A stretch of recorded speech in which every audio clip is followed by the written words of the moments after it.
Today we have an interview with Justyna. She's a natural healing practitioner in Ayurveda and EFT, and I'm looking forward to this interview because it's really interesting work she does, and I hope you enjoy it. So welcome, Justyna. Thank you so much. Thank you for the invitation. My pleasure. So tell us a little bit about yourself and your background, where you're from, and how did you end up here? Of course. I'm originally from Poland, but I've been living in Ireland, in Dublin, for 9 years now. So it feels like home for me, really. Sure. Yeah, and I love the Irish nature, so anytime I can, I just go for walks, for hikes. And I really discovered my true passion towards birds as well. I love robins. They recently started, even sitting on my hand. I love it. It's my best form of mindfulness, really, because it puts me here and now. So I love it. Before actually starting holistic healing journey, I was really into dance. That was my first biggest passion, the way of expressing myself. And I did Indian dances, Bollywood, Indian classical dances, and Bollywood. It was like a mixture. So I guess that brought me then closer to India eventually, because I heard the word yoga, I heard the word Ayurveda, but at that stage it didn't really feel that important for me to explore. That happened a bit later. The journey with holistic healing started with my difficult life situation when I lost my husband, very young. He was diagnosed with incurable illness, and it was for 2 years basically. Knowing the diagnosis, we were trying to, cope with the situation. There was a lot of stress and anxiety. Expecting him to die any moment, but at the same time trying to enjoy any moment as much as possible, basically. And everything I just wanted to do on my own, without any help. I didn't really share much about my emotions, about my thoughts, about my fears, all of that. So basically, over the time, it just got trapped in my body and started manifesting as various illnesses, imbalances, and even though after his death, I found a way to accept that situation that happened in my life. I still didn't really acknowledge the grief. I didn't acknowledge the emotions. And then in 2018, when I went to India, I was at that stage when I couldn't really cope with... So your husband, what year did he die? He died in 2016. 2016, and what age was he? 31. Wow. And I was 31 as well, same age. Yeah. So then 2 years later then you went to India? Or no? Yeah, 2 years later I was in India for the first time, but actually that was for dancing. I did some workshops and just did a bit of sightseeing. Just wanted to feel India and see it, because I really felt the culture, but from the outside, never explored from the inside. So that's why I went there for the first time. But then I went back to learn a bit more on yoga. So it wasn't really for the purpose of studying Ayurveda. It was more to practice yoga, because when I was looking for some ways to cope with all that stress, anxiety, all the pain and aches, I started practicing yoga, and that helped a lot. But then I wanted to learn more, so I went to India, and there I feel when you live in that matter of just going to work and coping, being busy all the time with various things in your life, and maybe traveling, it's very easy to distract yourself from really connecting with what's happening within you, right? And this is what happened to me. So I was constantly busy, working from 9 to 5 or even longer, and then I would have dance classes because I would teach as well, and then performances. So all the time busy. There was no time really to stop and reflect and live through all of that. So when I stopped, my body said, okay, so now we can finally deal with that. And I experienced in India like a massive flood of various like issues, and especially gastric reflux. It was like unbearable. And that started in India, was it? Like I felt it before, you know, I was already going to different specialists here in Dublin. But what I heard was always, oh, you need to deal with your stress, you need to deal with your stress, but there was no resolution for me. It's like the stress was frozen in your body. Yes, absolutely. Until you started practicing in India, maybe you began to defrost or open up. Or, exactly, this is what started happening. And then I remember, oh, actually, I heard of Ayurveda. So in that yoga center where I was studying yoga, and they mentioned about Ayurvedic doctors, I went for the consultation. And that one meeting with the doctor changed the whole perspective on myself, life, and everything, basically. Like I started really, I made that decision of taking responsibility for my health and well-being in that moment, and it fascinated me so much that I decided, okay, I need to study it, and then spread the word about it, because it was so beautiful, you know. So your first experience Ayurveda was in India. You went to an Ayurvedic doctor or something, was it? Or? Yeah, I went for the consultation, looking for help with everything, you know, starting with the gastric reflux. An amazing thing that I felt, you know, during the consultation was that amazing empathy coming from him. Empathy.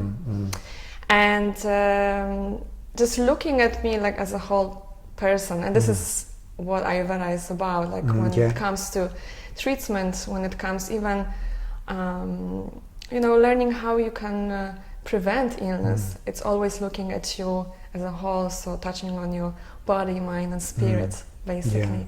And he pointed out the diagnosis and root cause of my imbalances was, okay, it was stress, but underneath there were, like what he said, like you don't express your emotions. And when he said that, I was like, wow. Deep down I knew it, but I needed to hear it from the doctor, from somebody else. And he directed me in the right direction, basically. And eventually, like I improved, like my health improved, and now Ayurveda is part of my lifestyle.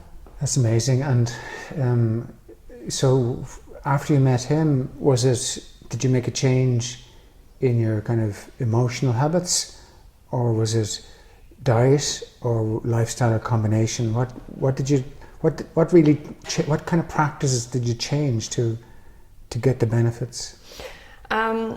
So I started exploring, like reading books on spiritual work as well, and more about mindset. And obviously, I started studying the basics of Ayurveda. And when you want to learn about like how to use Ayurveda, you really need to learn about yourself.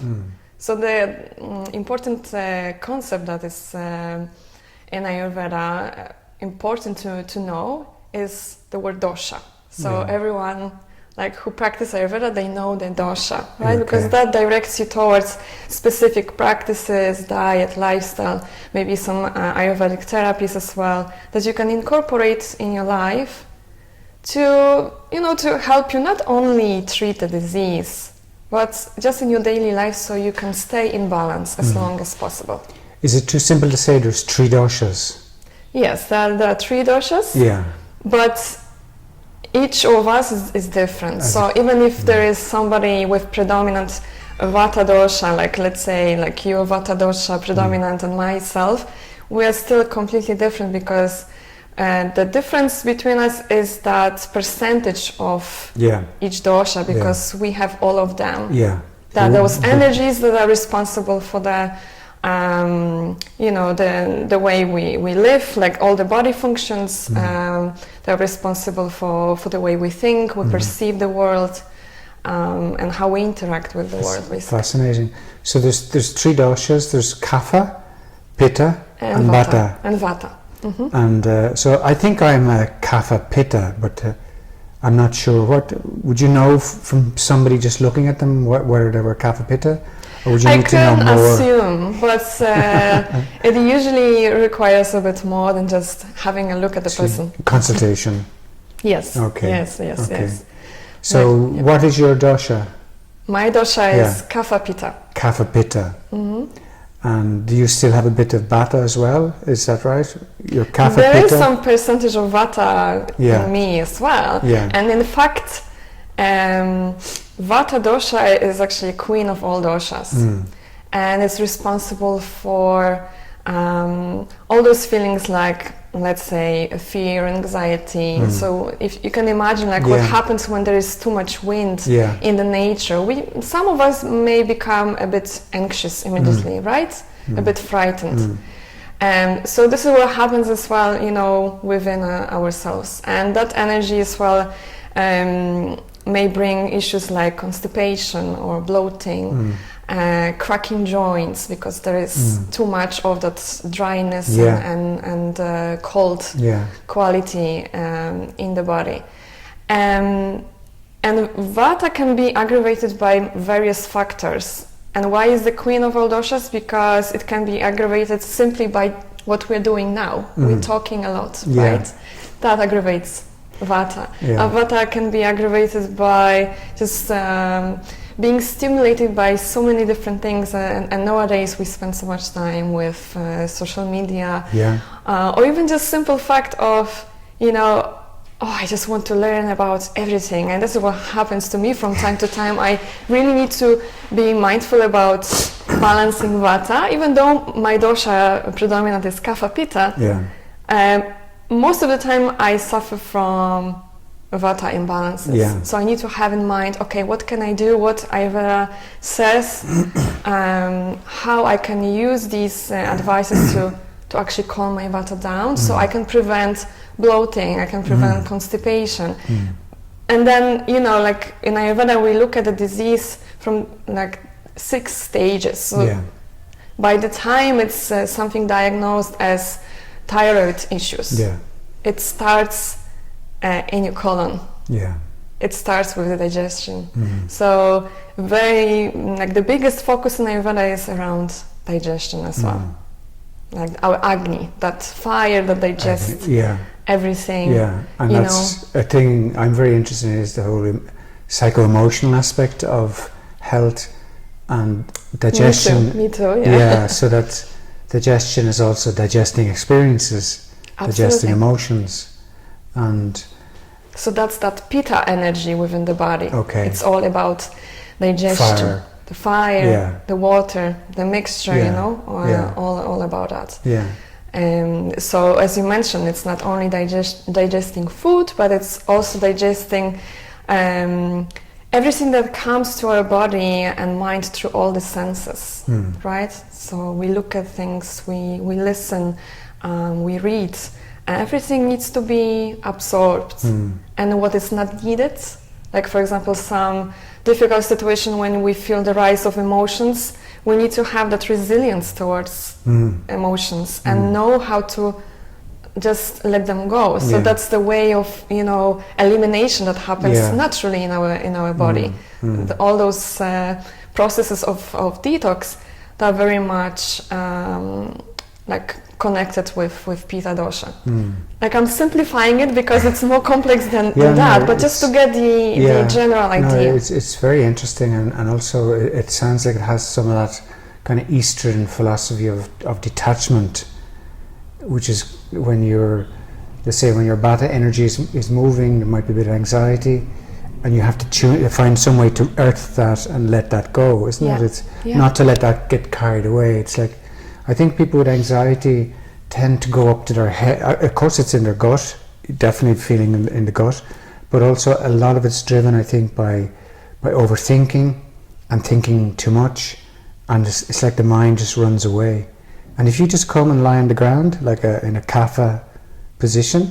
Exactly, we need the opposite. Yeah, I find that because I'm an overthinker myself, and I always have to, meditate, lie on the floor. I find lying on the floor on my back is just the most amazing relaxing pose because it's just so grounding. I spend most of my day in my head.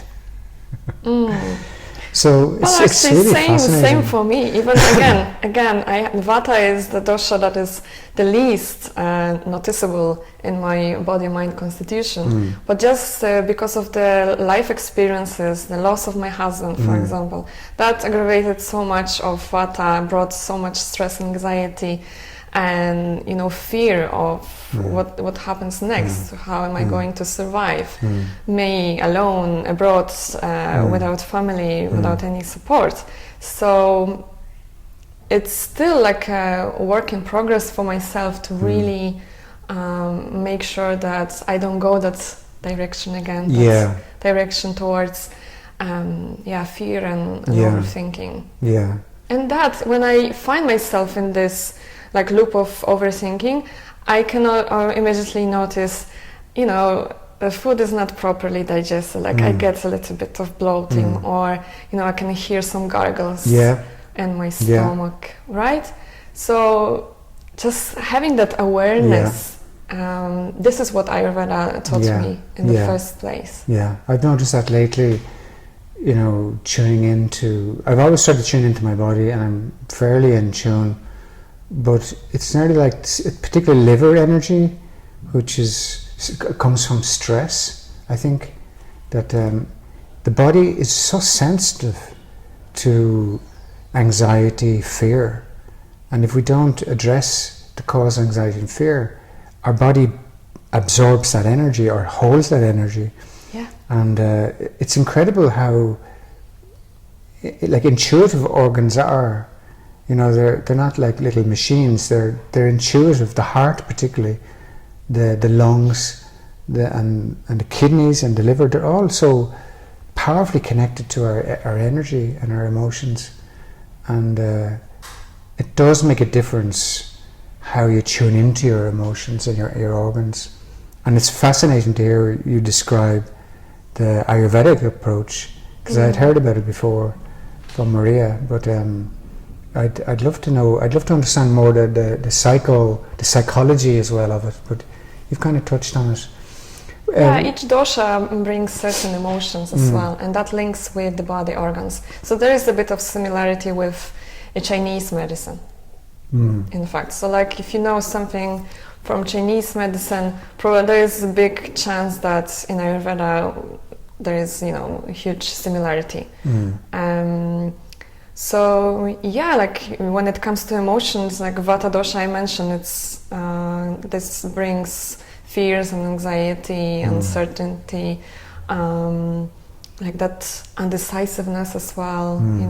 Being like the overthinker as well, like too many thoughts in your head, you can't concentrate, you can't focus. So that's the, let's say, downside of Vata, but Vata has the great potential. So it's not only on, like it's not to focus on the bad side of it, it's to bring the positive and focus on that. And Vata brings creativity. It makes us bring the amazing ideas to the world. Like it brings the imagination, and that excitement as well towards living, exploration. Like the person who has a lot of Vata, they want to explore the world. They are like adventurous, and just try new things. When it comes to Pitta, that's the energy of. Oh, sorry, it's back to Vata. So those, like when you link those emotions in the body, and the seat of Vata will be in the colon, but as well like in the lower back, you can experience that. It's important as well to cover the ears, because every every hole in our body actually allows that wind to enter inside and just bring too much of activation, right? And so now next Pitta emotions, that will be anger, irritation, being like workaholic, putting too much stress on themselves but also on the external world, so being very judgmental, critical, pointing all the mistakes. That would be the Pitta person, like when they are in balance. But when they're in balance, whatever they plan, it's perfectly done. It's they have ideas and they actually put them into action. and they're great planners. They organize things. They're very ambitious and and very good leaders. And we need people like this. And then we have kapha that brings the feeling of stability, feeling calm, that inner joy and happiness that is within us, the healing energy that comes from kapha as well. But then, like when it's imbalanced, it brings stubbornness. It brings that feeling of laziness. I just don't want to do anything. Maybe being a bit too reserved because being afraid of leaving the comfort zone. Like the comfort zone is the best place to stay forever for the kapha person and for anyone that experience kapha imbalances, because that's important to understand that. Okay, one side of it is that we have some certain dosha as our predominant dosha, and that makes us the way we are. But then, through life experiences, through diet, through our work, we can experience different imbalances, as I already mentioned in my case. It's fascinating. You really have an interesting insight into it. Just checking there, okay. So, I know you also do, is it EFT? Yes. Tell us a little bit about that. What is EFT? As you mentioned, like that energy of emotions was really, got really my attention. And just because of the diagnosis of the doctor pointing that I don't really express my emotions, I was looking for different ways of working in that area. And I already knew about EFT even before going to India. I used that to help myself. So EFT stands for? It stands for Emotional Freedom Techniques. Yeah. Sometimes it's just simply called tapping, because what we do is tap on acupuncture points on the face and the body. Yeah. And that immediately calms down the body. It reduces the cortisol. So without even going even farther, what can you achieve with EFT? The first benefit is always to reduce the stress. You don't need to follow the whole protocol. You can just simply tap on those points, tune in to your feelings that you have currently in your body, and just wait until it goes away. Because like we believe here, and the same in Ayurveda, that everything is energy. It needs to fly, it needs to flow. But different situations make us to get attached to either to the hurt, to the feeling, right?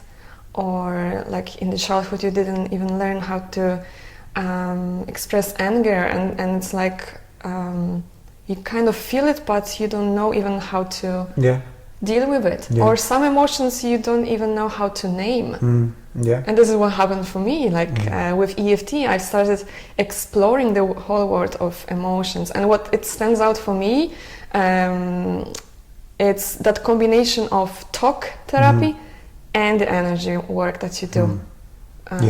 Because it's not just working on the energy by tapping, but you verbalize what you currently feel. Yes. What you feel now when you think about that bad, difficult memory from, I don't know, a week ago or your childhood. Because like if it still triggers you, it means that it's still live for you. It's not over. And what we can achieve is to actually stop that. Just let it go. Get some sort of lesson from that experience and let it go, and invite more joy and happiness, and that activation towards, okay, I can actually do things in my life that I like. Not only experience sadness and challenges. Fascinating. And where do you how do you work with people? Do you do consultations? Do you do online? Or how do you help people? So mostly I work online. I offer one-to-one Ayurveda consultations, EFT sessions. But recently I started collaborating with a Mind Psychotherapy Center in Bray. So I provide the in-person EFT sessions. And soon I'm actually going to India to continue my studies and have in-person program on manual therapies. So hopefully after I'm back, I will be able to provide in-person treatments as well. So I'll be looking for some place to provide them, basically. So I'm still like in a phase of exploration as well. Yes. But like I use the fact that, you know, the online world is now open, and I can actually work with people from different places. Absolutely. Not only in Ireland. However, that in-person contact is still, I think, my favorite one. So I'd like to combine that. And apart from consultations, I also organize workshops. I've done both a few onlines and in person. Recently I did a workshop on Ayurveda in the Sanctuary Center in Dublin, and hopefully, you know, I'll be coming back with more. Yeah, you know, it's fascinating, and I think you have a unique insight into Ayurveda, because I haven't heard it explained so well before. Oh, thank you. Yeah, and you really have a passion for understanding it, practicing it, and you've had a huge benefit in your own life. I'm very sorry to hear about your husband to die so young, and then, you know, that you, at least that experience became a gift to you, or in some way, you know, it brought you deeper into Ayurveda and other modalities. So well done. Thank you. So Justyna, if people wanted to contact you watching this video, we'll put your details in the description. Where are you online? You can find me online on my name on on Instagram is Justyna Holistic Healing. Justyna Holistic Healing. Yes. Okay. Justyna Holistic Healing.